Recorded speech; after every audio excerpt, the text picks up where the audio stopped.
అందరికీ నమస్కారం అండి. మరొక వీడియోతో మీ ముందుకు వచ్చానండి. అదేమంటే ఇది చూడండి, మీకు చాలామందికి ఐడియా ఉండి ఉంటుంది. దీన్ని తిప్పతీగ అంటారు.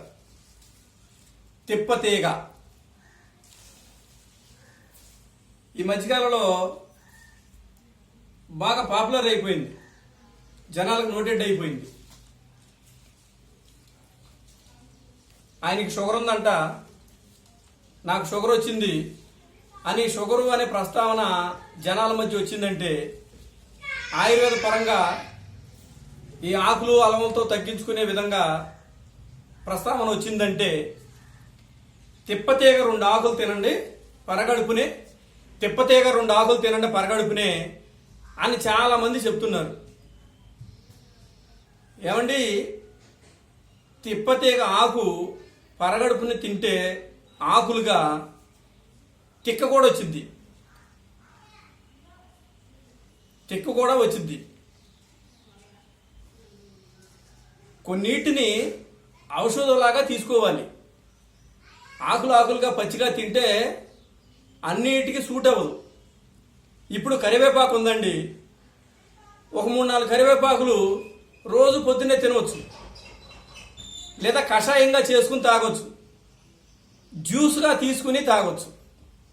కరివేపాకు సూట్ అయ్యిద్ది. తులసి ఆకు ఉంది, కషాయంగా తీసుకోవచ్చు. రోజు 4-5 ఆకులు తులసాకుగా నమిలి తినొచ్చు తులసాకుని. అట్లాగే ఒక 10-20 తులసాకులు మనం తాగుతున్న మంచినీళ్ళు బిందులో 20 తులసాకులు కడిగి దాంట్లో వేసుకుని రోజు అట్లా తాగవచ్చు. కొన్ని ఆకులకు మాత్రమే ఆ విధంగా తీసుకునేటట్టు సూట్ అయ్యిద్ది. కొన్ని ఆకులను మాత్రం ఖచ్చితంగా కషాయ రూపంలో తీసుకోవాల్సిందే. నాకు తెలిసిన అనుభవం తెలియపరుస్తున్నాను మీకు. షుగర్ వచ్చింది 2 ఆకులు తిను, షుగర్ వచ్చింది 2 ఆకులు తినని చెప్తుంటారండి. అది అందరికీ సరిపడదు. తిప్పతీగ దీన్ని సంస్కృతంలో అమృతవల్లి అంటారు.